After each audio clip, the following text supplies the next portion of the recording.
This is going to be a quick ride and initial review of a 2026 CRF300F.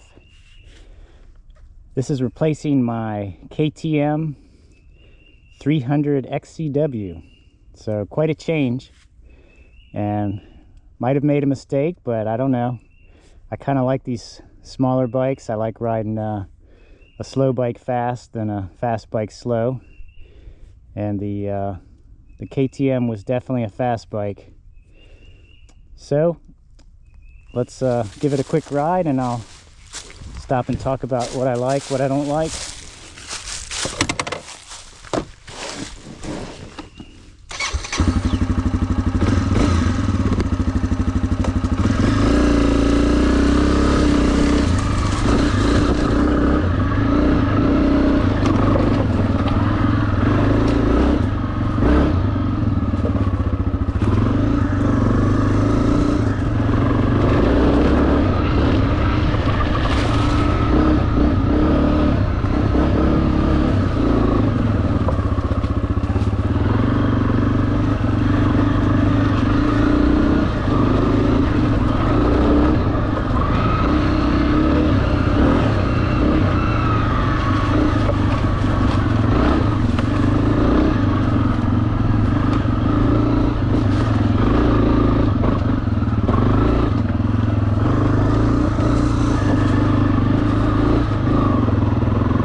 All right, so far so good. As you can see, it's definitely easy to ride. One of the reasons I switched from the 300 XCW is the trails that I ride are very well, these right here aren't that tight, but they get tighter, and I just found that I was just barely using any of the bike's potential. I mean, I was just in second gear, maybe third, just blipping the throttle every few seconds, just barely doing anything, and the bike, you know, flew down the trail. And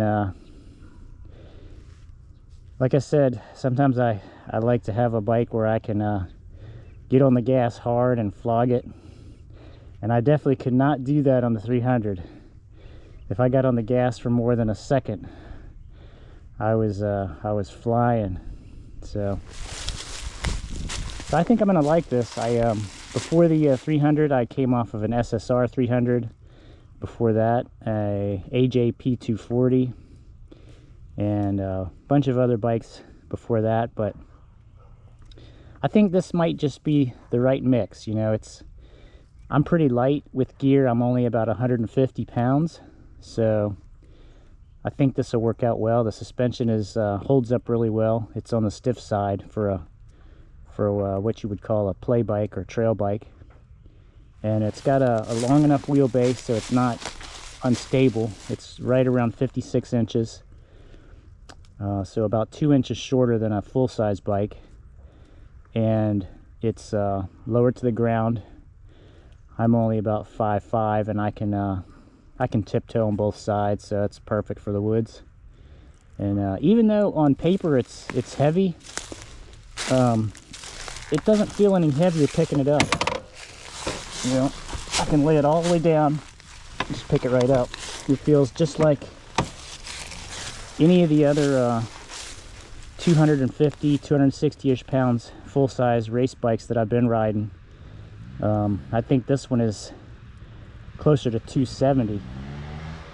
So it's not a light bike, but It's air cooled, holds its weight really low. A lot of that weight is in the, you know, the wheels and the frame and the swing arm, which is all pretty low. It only has a 1.6 gallon gas tank, so there's not a lot of weight up top as far as fuel goes. But if you're interested in this bike and you want to see some more reviews, I'll have some more coming up soon. Thanks for watching.